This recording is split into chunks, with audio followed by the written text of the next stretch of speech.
Hey YouTubers and YouTubettes, and tonight we're going to go over a second installment of the sub-series of the Planet Aquarium. Tonight we're going to be going over CO2. I've had quite a few questions that were asked about exactly how I set up my CO2 and questions about the differences between the DIY CO2 and pressurized CO2 with the paintball tanks and the smaller systems and the larger systems. I have one of the larger systems pressurized. That is a 20-gallon tank. I am running a Aquatech dual stage regulator on it. My regulator is the kind that does not have the knob on the front. It is a preset pressurized system. I believe it runs secondary at about 40 psi. Haven't had a problem out of it. I've heard quite a few other people that have had a problem out of it, but I have had very good luck with mine. I have since added, as you can see there, a 3-output needle valve system, which is also an Aquatech setup. So I have capabilities of 3 lines going out to 3 separate aquariums. Right now I'm only utilizing 2 of them. One of them comes over here to my 20-gallon tank, and I already had this from years past. Used to run this on my DIY system. It's just a simple ladder type diffuser. The CO2 comes in through the hose right here down to the bottom and lets the bubble go. And as the bubbles go, they zigzag back and forth up the ladder, and as they are compressed under the pressure of the water, they slowly dissolve into the water.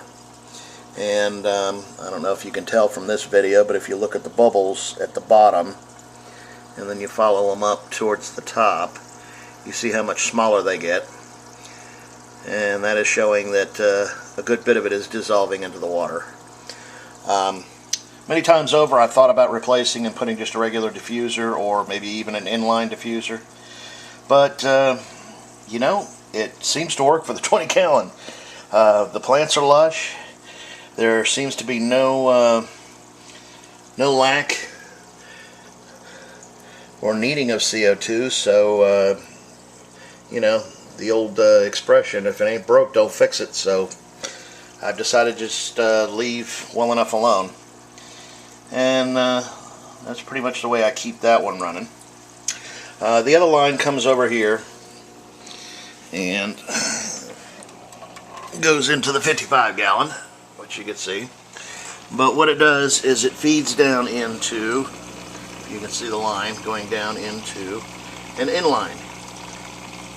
Now this is an eBay inline, one of the Chinese knockoffs, and I'm not so sure it's a knockoff, because to be totally honest with you, it looks a heck of a lot, and almost I can't find a difference in the way of the appearance of it from the more expensive ones you see on some of the other shops. It is being it's connected to a Magnum 350, my old 20-something-year-old Magnum 350. It's on the outlet line, so the water is coming out here and going up through the hose. The CO2 is diffused into the water line itself and up through the hose and down around, and is released over here. In my filtration system, I am also running a Magnum, or not Magnum, a Fluval 305. The 305 is just a straight filter. In it is pretty much exactly what it comes with. It's got the 2 sponge filters on the input, which are your pre-filter.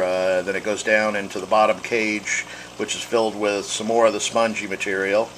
and then the only difference is that the next 2 baskets are filled with biological. No chemical. No carbon, no zeolite, none of that. It's just a straightforward filter. And it also returns right over here. And if you can see, there's 2 inputs right there. The 350 is the one to the left, and the flue ball is the one to the right. They're both fired on an angle out towards the center of the tank, so that the flow will circulate around into this jungle area here, and the uptakes are back behind in here. On this tank, being that this was the first one I really kind of set up for CO2, I am running a drop checker. I don't really pay that much attention to it anymore. To be honest with you, I guess it was great at first to kind of nail down where the 30 ppm was, how many drops per second, but with the different tanks that I've experimented with pressurized, when you hear you should run 1 or 2 or 3 drops per second or whatever like that, it varies for every tank. Right now, if you look at my drop checker, which is over here to the side, let's see if you can see that right there. I don't know how well this camera's picking it up and whether you can actually see the bubbles going in there. I would say I'm running more like 4 or 5 bubbles per second. Nonetheless, it keeps the CO2 up where it needs to be. Tank lasts about a year on the 2 tanks, on the 2 aquariums, before I have to do a refill. The drop checker, I don't think I've changed the indicator fluid in there for probably about a month and a half now, 2 months. I usually do try to keep it cleaned up and kind of use it as a safety valve. Keep an eye on it just in case something does change in the tank. But for the most part, with the plant load I have and the fish load I have and the feeding schedule I have, I found that where I've got it set, I've got it dialed in pretty good, and I just kind of glance over at it every once in a while just to make sure that it's not showing anything that should be dangerous. Difference between DIY CO2, which for those of you who are not familiar with it, it basically is taking a 2-liter Coke bottle and cleaning it out real good, rinsing it out and making sure it's all clean, putting hot tap water, as hot as you can get your tap water, into it, mixing about 2 cups of sugar and about a teaspoon of activated yeast into it, and some will add a little bit of baking soda to keep the concoction from going a little acid as quick, because it will go acid pretty quick. And basically what you're doing is you're adding the sugar and the yeast in there, and the yeast, once they hit the hot water and become active and pliable, they start to eat the sugars, and the byproduct that they create is CO2 and alcohol. So after about a week of usage, once the yeast gets to going and creating the CO2 and the alcohol, after about a week to, I'd say you can maybe get 2 weeks out of it if you really get the mixture down just right, and you got good conditions. You can get about 2 weeks out of the bubbles that come out. You're left with this kind of a tan, brownish slurry of the worst, foulest smelling crap that you could ever imagine. And it's cheap. That's the benefit of it. As to will it put enough CO2 to really make a difference, 55 gallon, not really. You might notice a little bit more growth out of it, but it actually, to me, and in my experiences, has been more of a hindrance than anything else. The problem being is that when you start to inject CO2 and you raise your lighting capabilities, you get more light in the tank, and you start adding fertilizers. As long as you keep the 3 levels pretty much the same, in other words, the CO2 stays the same, the fertilizers are added on a regular, very scheduled basis, and the lighting stays the same amount of time per day and the same amount of light per day. In a perfect world, it's going to make a difference. You're going to see a little more growth. Problem is, with the DIY CO2, there is no way to really keep a steady flow of CO2. In the beginning, as it starts to create the CO2, when you first put it in, it will put out a small amount, and then as it builds up, it will put out a larger and larger and larger amount until it's putting out its maximum amount after about 4 or 5 days. And that will last, anywhere from 2 or 3 days or so, and then it will start on its decline. And with the aspect of it going up and down, the fluctuation of the values of the CO2 in the tank, what it does is it invites in and gives a perfect conditions for blackbeard algae. And as you can see, even with the pressurized CO2, I have not been able to get rid of the blackbeard algae that was started from using the pressurized initially. So if you ask me, unless you're talking about a 5 or a 10 gallon tank, I would stay away from the DIY CO2. 5, 10, maybe even a 20 gallon. You might be able to get away with it at 20 gallon if you run 2 bottles and you stagger them a little bit. You start one, and about 2 or 3 days or 4 days later you start another one, and you get your pressures up, and you have them wide together so that you get more even flow of CO2 in there. You could probably get away with a 20 gallon, but I don't advise it for anything more than a 20 gallon. 30 gallon is really pushing it. I know that there's some of you that will say, I used it in my 55 gallon or my 40 gallon, whatever, and it worked fine. You know, hey, if it worked for you, great. It didn't for me. So I'm just telling you what I know, because that's all I can speak truthfully about. I can only talk about what I know.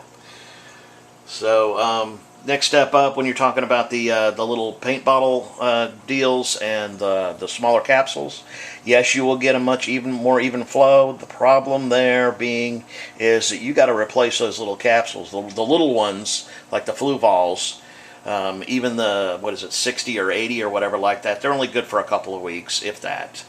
And you end up, over a period of years, or over a period of a year, you will spend ungodly amounts on CO2 with those little canisters. Same thing with the paintball ones. They're a lot better, but you know, the amount that you're going to have to keep going back and forth, and the time and the gas and everything else to have to keep running back and forth and getting these things refilled, and going through the process of having to disconnect it for a couple hours and then bring it back in and get it back started up and everything like that. If that's all you can afford budget-wise, well, go for it. Personally, I would save my money and just put it all in a cookie jar, or a little stuff it in a bank or whatever, and until you got enough money, and then buy yourself at least a 5 gallon. Depending on the size of the tank, for if you got like a 55 gallon and maybe a smaller tank or whatever you want to run, I would recommend like a 10 gallon. If you're just going to run the one tank, if you have one tank up to about 55, even 75 gallons, 5 gallon will last you probably about 6 months. 10 gallon will probably last you a year. My 20 gallon on 2 tanks I run higher levels of, and it lasts about a year, a little over a year or so. So that gives you kind of a feel for how much it'll last. Some people might get a little more out of it. I try to keep things as simple as I possibly can. I don't want to fuss with, I have a regular job, and when I get off of work and I've had a full day, and this tank was set up as I named it, the Zen tank, and the last thing I want to do is come home and have to fuss with the tank all night long. I want to come back, and I want to have some dinner, and I want to sit down in my comfortable chair and have a nice ice cold drink, and kick back and just enjoy the tank. I don't want to have to be up to my elbows pulling out algae and treating it with some sort of chemical, or fussing with replacing CO2 tanks, or any of the other multiple things that you can have. That is the one thing that I have found. You look at the fancier tanks and you see these people, and they have the pressurized CO2 and they auto injectors and all this and that and everything. You think, wow, that's great, but there's no way I can afford that. Well, you know what? The more you spend and the better the equipment you get, the less fuss you got, and it just allows you to enjoy the tank a lot more. Now, if you're one who likes to tinker around and play with, and you got the extra time and it doesn't bother you, well, hey, more power to you. I've just gotten a little older and a little more mellowed out in my time, and I kind of want to come home and sit and kick back in my chair and just spin around and look at the tank and say, look at the beautiful fish swim around. And there's enough work just with trimming this thing, which, yes, I do have to trim it once a week. Anyways, I diverge. So in a nutshell, if you got the money or you think you could save up the money, I'd advise you to get a good pressurized system if you're going to go the CO2 route. If you have a small tank, one of those little nano tanks, or a 5-gallon or 10-gallon, even maybe up to a 20-gallon, you might be able to get away with sneaking in the DIY CO2 and get away with it without having too much of an issue. Still, I highly recommend you go with the pressurized. It's just much more stable and a lot easier to work with. As far as diffusers, for the smaller tanks, I think you can very safely get away with the old-fashioned ladders or upside down DIY Coke bottles where you bubble it up into the thing and it just diffuses into the water. Not as pretty, but hey, they work. Anything over a 20, maybe 30-gallon or whatever, you really need to start looking more into either a stone diffuser or an inline diffuser. I happen to like the inline diffusers. It is a little bit more work when you have to clean it, which is maybe once a month. You got to take it out of the line, and you got to get some brushes and brush it down real good. And maybe once every 6 months, I'll take it out completely, and I'll take it and I'll put it in a container, like one of these specimen containers or whatever, with a little bit of Clorox or whatever, and let it soak overnight. And that just really, really cleans out all the pores and everything like that. And it's like brand new when you put it back in.